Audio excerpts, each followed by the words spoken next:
Hi guys, happy Sunday. Once again, weather in Ireland is just it's just as unpredictable as ever. Only yesterday, scorching heat, right? Lovely calm today. Well, not really calm, but calmer than this anyway. Look,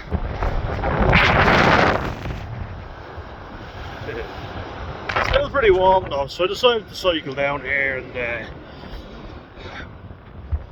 I've been talking a lot about trauma recently, okay? So I think we all have our own levels of it to a certain degree,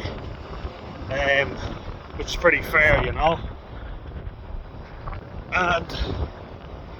I look back in the videos and believe me, I often feel like I'm being harsh on my mum in particular have a tough time, accepting that her actions weren't right.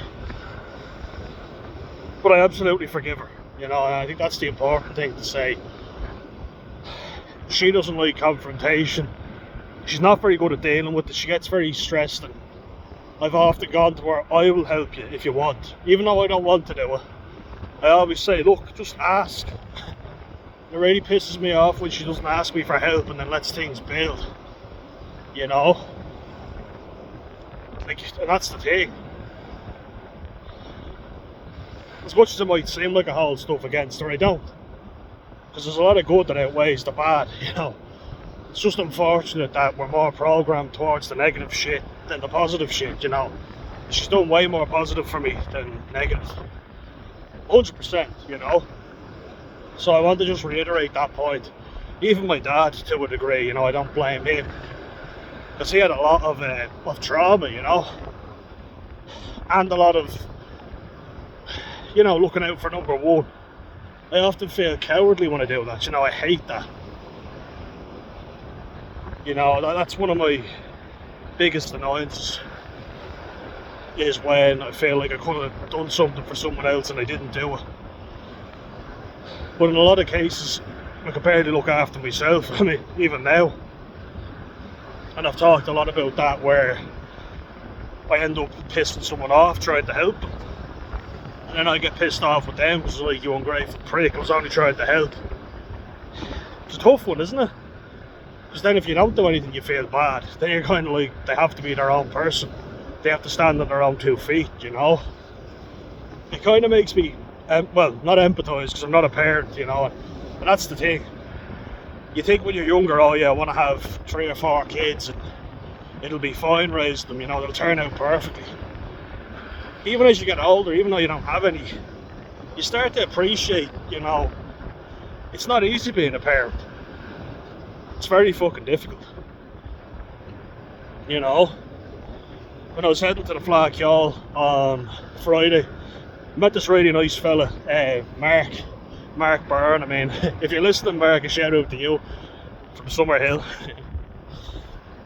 in Dublin 1. Lovely fella, and we had a really good conversation, like, I'll talk to anyone. I'm a pretty easygoing guy, I don't laugh at people, look, some people you meet, you're kind of like, what the fuck? But I'll hear anyone out, A lot of people will just shun certain people they meet. I'll kind of hear them out and go, if I were in that situation, I would want someone to listen to me, So how hypocritical is it of me to not listen to that person? One guy before, I felt really bad for him when I was getting the bus back home from work. So I came from Dunboyne into Busaras and then walked across to Eden Quay, just across the Liffey in the north inner city. Got the 27. If anyone's ever got the 27 bus, you take your life in your hands getting on it, don't you? Never had much trouble on it, to be fair, because I just put my head down, and that's the thing, a lot of people won't give you a hassle if they see you.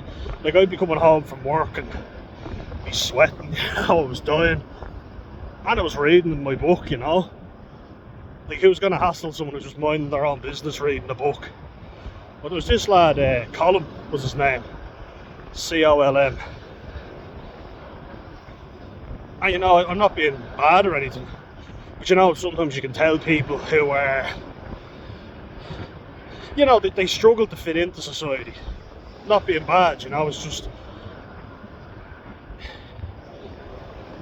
well, you know, maybe it's not him actually, now that I think of it. And the more I'm thinking about it, what's wrong with just having a chat with someone, you know? You just start talking to me. A lot of people, like, it's actually considered the norm now to bury your head and just not talk to anyone and not look at anyone. So sorry, Colin, I take that back. There's nothing wrong with you, it's everyone else. But he thanked me afterwards for just a conversation. It's kind of like the poor fella, you know. Geez, how many people ignore him? It makes you think. You know what I mean? But I was just talking about, with my friend Mark, getting back to him on Friday, just the difficulties in how I see myself, you know, and we were talking about a lot of things. He was a really nice fella, and we were talking about, you know, stepping in to help people. We both kind of agreed, we both felt obliged to do it. But what really struck me about him was that he wasn't bigging himself up. He was like, I've seen a lot of shit, but luckily I haven't been hurt by it. And I'm a good runner, that's what he said. But you know, you often think, did I do the right thing? And I've often been volunteered. It's always, why didn't you do something, Dan? You know, what about everybody else? You know, that's never asked because I'm a bigger fella.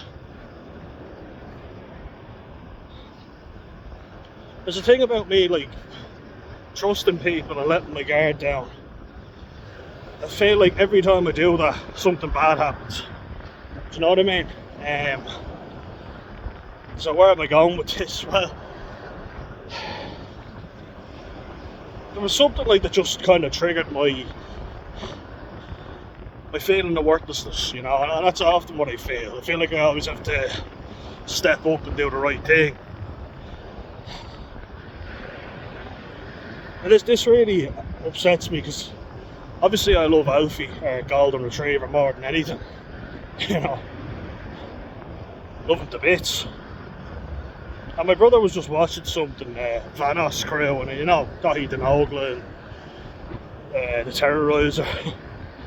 But Dahi was talking about an incident where he got a puppy and it was attacked by another dog, and his brother was trying to open the mouth and then kick the dog in the ribs to get it off his dog. And it made me think about Alfie, you know. There's an incident just down this beach, like in the car park. It's this big, it's a Swiss Shepherd, it's like a white German Shepherd, and it's a nice looking dog, but it's a fucking head case around other dogs, you know. And normally, like, I'd let Alfie out of the car, you know, I'd let him out. We used to put him in the boot, now he's getting bigger, he doesn't fit, so we'd put him in the back seat.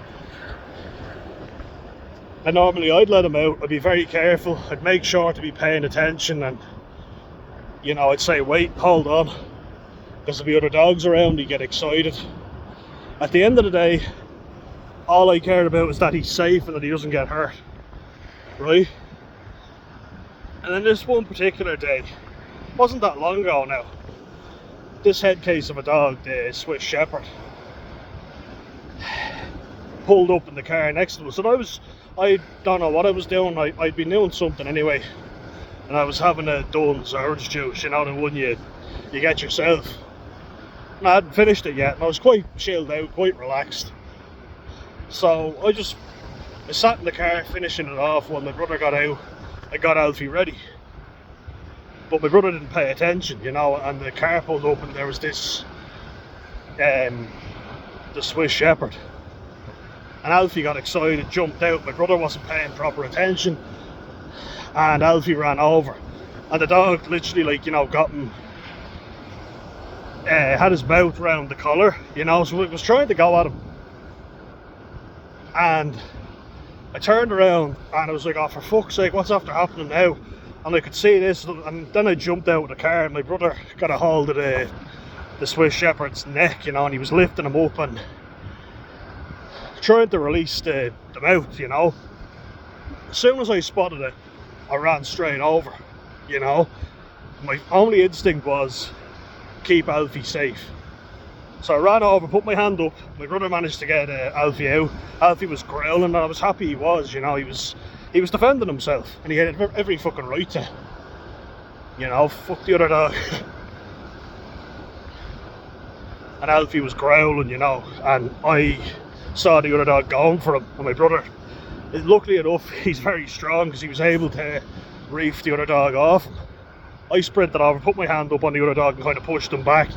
But I was also just cuddling Alf, making sure he was safe, you know, so I had my back sorted to the other dog and was holding Alf as tightly as I could to make sure that he was safe, because when he gets nervous or scared, he jumps around like a head case. Jeez, the fright I got, you know. And the owner of that dog then jumped out and was screaming at him and giving out to him. Oh, found a bit of sea glass. And I've spoken to the owner before, and he's a nice fella, you know. He often said beforehand, he was like, sorry, just can I just ask you what way you're going with your dog, because my fella isn't great around other dogs, he's quite aggressive, so just to be safe, I'll go the opposite way of wherever you're going. Because he's you know, he's vicious around, and he's fucking head case. He's also very strong, you know, like any shepherd dog is stronger than they look, and this dog looks strong to begin with. You know, like a German shepherd is pretty strong, and it's basically just a white German shepherd. So you can imagine the power in this dog. I've seen him before, like pulling the owner over, like dragging him over and carrying him down the beach sometimes. It's like, you don't have proper control of that dog. And he was asking, is your fella alright? You know, he got a fright, and he was like, oh, I'm really sorry, is he okay? And I was like, there's no blood, but you know, something could have happened there. He was like, yeah, I'm sorry about that. He hit his dog in the nose, you know, bad dog, basically. After that event, I kept thinking, oh my god, you know, I should have been more alert. You know, it pisses me off. I was like, the one fucking time I just try and relax, and that happens, you know. And I was blaming myself, going, that could have been a lot worse. You know, that's your fault, you know, Dan, you should have been fucking paying attention. You let your guard down, you know, you shouldn't be doing that.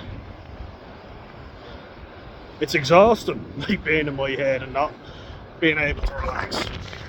You know, and I'm not a very calm person by nature, you know, in case you couldn't tell. That really pissed me off, because it was like the one fucking time I was calm and relaxed, something happened like that, you know. I saw the owner again with his dog, and I said, look, I'm not being bad, but he nearly did serious damage. And the owner said, yeah, but he got him by the ear, wasn't it? And I said, no, he got him round the neck. And he was saying, but your dog wasn't on the lead. And I said, no, he was in the boot and he jumped down. Your fella got him round the neck. I was like, I'm just saying, I'm not going to be as sympathetic the next time, so be careful with them, you know.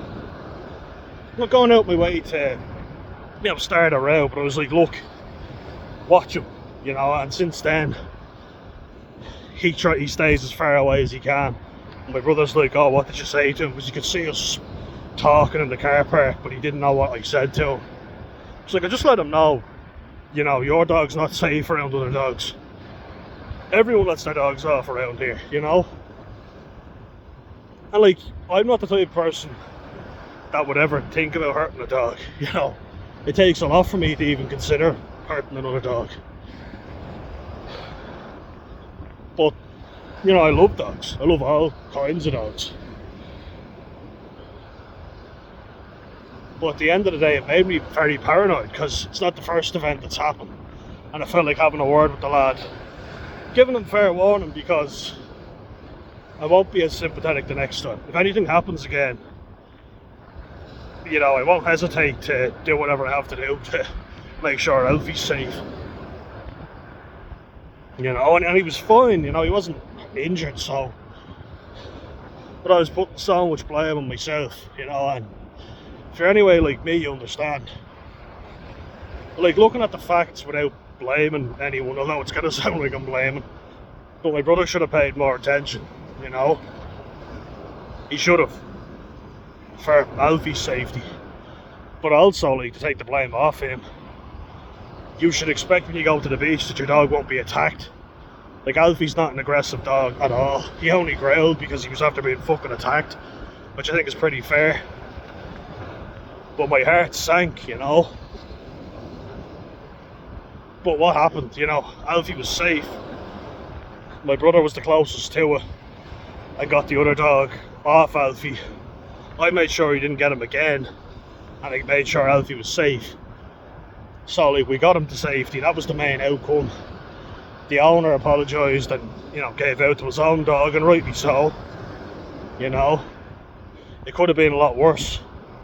Could have been a lot worse. And there's been other incidents before, like, there was a cute little cockapoo saying hello to Alfie before.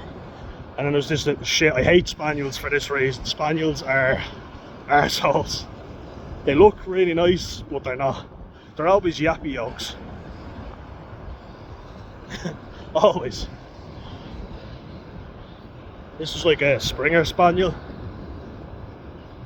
And it obviously got jealous because Alfie was saying hello to another dog. I start going for him, you know, like growling at him and jumping at him. Like I say, I'm not into hurting dogs or anything. I think people who do it are disgusting. It was like, don't fucking hurt our dog, and I grabbed him by the neck and threw it away. Alfie was kind of tripping me up by wrapping the lead around me, and I was like, Alfie, stay with me, stay between my legs, and I can protect you, make sure you're safe. But he was getting scared, so he was running all over the place. I was like, hold still and I'll get rid of this fucker. You know? You're making it harder for me to get you to safety, because that's obviously the #1 priority. You know? Of course it is. The owner, like, you know, she ran in and kicked her own dog away, you know, and started saying sorry. We were like, yeah, well, just keep him on the lead because he's not safe to be around other dogs, clearly. You know? Like, Alfie's not going to hurt anyone. He's just going to, you know, play and run around. That's all he does. He's a lovable fella. But that dog was being aggressive. I don't care how small it is. It was scaring Alf, you know? There was another incident, Courtown Wood, if anyone knows it. Luckily, my mum said before that our granddad had a boxer that ate kittens, and that since then she's never trusted boxer dogs. I was going to say kittens. Poor kittens. But I always have that in my head, and I think boxers are nice dogs, you know. They're lovely, but they're deceptively fucking strong. There's a reason they're called boxers. They're very muscular. And this boxer was off the lead, wasn't neutered. You know, and they're quite, as I say, quite aggressive dogs in some cases, but they're also very strong. He had like a little rope tied around his neck as a collar. But I was apprehensive, you know, and that's the thing, on my guard again. Which, if you're like that and you live like that for too long, it's exhausting. But luckily I was, because he started going for Alfie, so I grabbed him round the collar and I pulled him back. You know, and luckily I was strong enough to hold him, but he was certainly giving my arm a good workout. And I said to my brother, like, I was like, Sam, make sure Alfie's safe. I'm going to hold him till the owner gets here. And the owner was strong enough to hold him back. But I was like, look, ever since then, whenever I've seen the owner and that boxer, he's always been on the lead, and rightly so, because he's obviously quite aggressive, and he's growled at Alfie as well. You know, there was these little runts that live opposite sides of our garden. You know, like a little rescue mutt terrier type of thing. And he got in before and he took Alfie's favourite toy and started shaking it. I was like, oh, you little prick, you don't mess with Alfie's toys. So I went in, scooped him, grabbed him up. He kind of started yapping and going for me. I shook him, I was like, shut up, you little shit. And I was like, the thing went for me, you know, and bit me. I was like, you little fucker, and I started kind of squeezing him. I was like, don't hurt him. It's only a dog. I was thinking, will I fucking drop him on his head? I didn't. It was just a thought because he bit me. I was like, you little fucker. Like I say, not into hurting animals. I love animals, but you don't mess with Alfie. And there was this little bulldog, before, and I kept annoying him, and I was flicking him away. I used to just pick him up, carry him back to his this little cage in his owner's garden. I used to just pop him in there. My mum and my brother were giving out to me, and I was like, nah, look, he's not annoying Alfie, Just something, a little thing. Like, there's probably a lot of people out there who wouldn't think twice about it. But for me, it weighs on me a lot.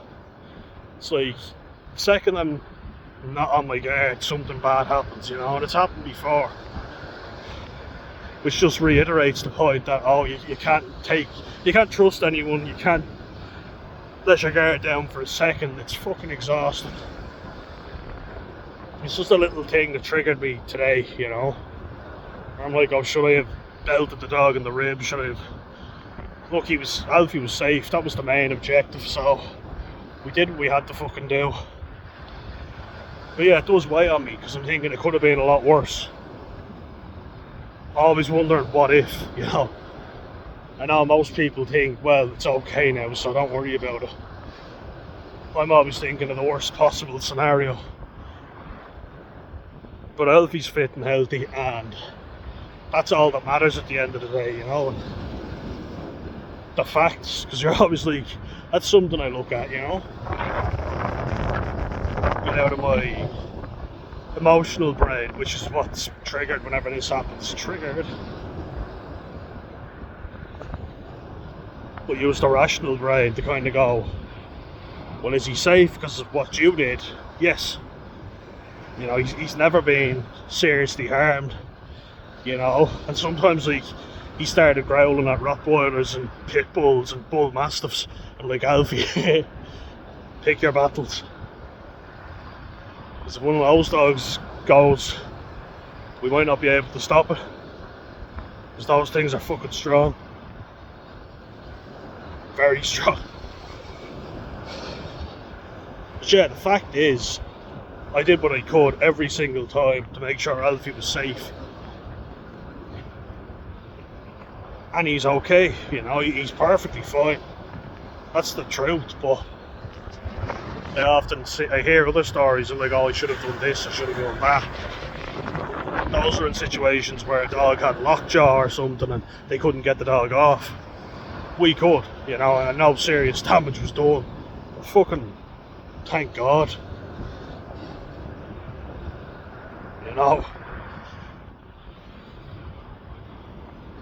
But it makes you think, doesn't it? It's like, normally I was always very careful when I'd let Alfie out. I'd put my hands up and make sure he didn't jump down. My brother's a bit dozier at times and wasn't paying attention. Next thing you know, and of course, that's what I'm saying, you don't expect that to happen. But we both got a fucking fright, And I know he was beating himself up over not paying attention, but he did what he could as well once he realised the severity of the situation. And you should be able to go down to the beach and expect that your dog won't get attacked. Number one, and if a dog is going to bite other dogs and go for them, it should be on a muzzle. That's the fact, We know Alfie's not going to go for another dog, so. And he's doing it. We've done everything we can to make sure other people's dogs are safe, so you expect they should do the fucking same. Sadly, even people who seem nice aren't always like that. But if I'm feeling dozy or I'm not feeling 100%, I always worry that that's when people are going to take advantage of me. You know what I mean? You're feeling down, you're not feeling like you can fight someone off if they attack you. That's usually when shit happens, isn't it? As they say, it's like people can smell the fucking weakness. But you can't live your life on guard all the time. It's exhausting, There's There's no easy solution to it, but it does get me down, you know. I always fucking do that. Like, if I take care of myself perfectly well, and I have on many occasions, someone tried to fuck with me and I let them know, no, you're not taking my stuff, you're not, but then somebody else wasn't assured themselves. It's kind of like, oh my god, I should have done something. Why? Would they have jumped to my defence if roles are reversed? Ask yourself that. I try and be loyal where possible, but I also know when to pick my battles, and I think that comes with wisdom and experience. I don't throw haymakers. You know, if there's a situation with people, with dogs, you know. It applies to every situation. You know, you feel, I should have hit that guy, or I should have done that, and you're like, but what would it have actually achieved? You know, respect, you know. There are some times where people were taking the piss, you know, and slagging me off or whatever, and they kind of like, oh, so what, you know. Swallow your pride for a little bit and that's it. You know what I mean? You'll survive. That's kind of the point. I always feel like if something bad happens to someone else, it's my fault that it happened because I wasn't paying attention. Even if I wasn't even born. You know, there are literally situations like that. It's completely irrational is the point that I'm getting at. But it still fucking digs in there. Oh. And it's painful to deal with. It's very painful. I mean, you look at it, you think, yeah, but everything's fine, nothing bad happened. You did what was necessary, and sound like fucking, you know, Batman Begins, Liam Neeson. Are you prepared to do what is necessary, Bruce? But you know what I mean, I know I'm not alone in this, so if any of you relate to this, let me know. Give me examples as well. You know, like, let me know what the situation was, if you're comfortable now, only if you're comfortable. And how it made you feel. And how it feels like David McSavage doing Joe Duffy. Joe Duffy! You know, how does that make you feel? Yeah. John Duffy, that's who it was. Change it for copyright purposes.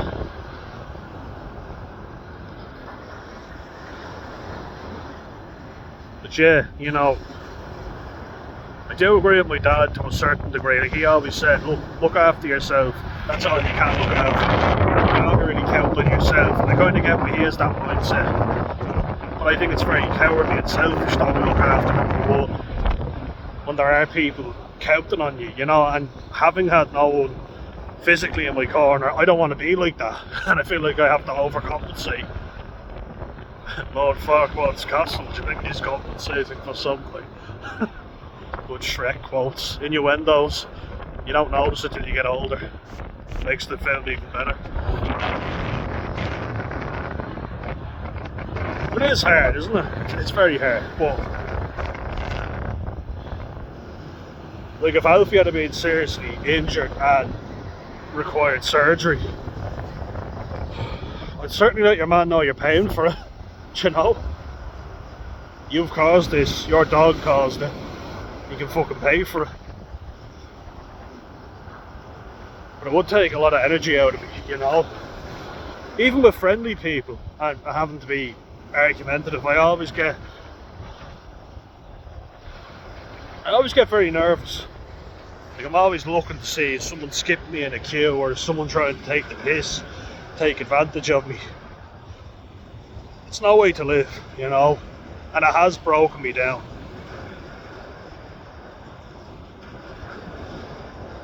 So you're kind of like, well, what do you let go and what do you pick up on and what do you say, no, that's not on, you're not fucking doing that to me. I have a tough time differentiating those situations, you know. I think learning to let things go was something I could definitely deal with. Because I hold everything, you know, I take it all on board. And it might seem small to someone else, but it's massive to me. It weighs me down and it really hurts me. even so much, and I've said this before, if my mum tells me of a relative that was, say, robbed, or their house was burgled before I was even born, and the person might even be dead, I feel guilty, and I'm like, oh my god, the world's such an evil place. I need to go out and solve that now. What the fuck am I gonna do realistically? Like, what can I do? But it doesn't stop it from weighing me down. Do you know what I mean? I know I'm not alone in that.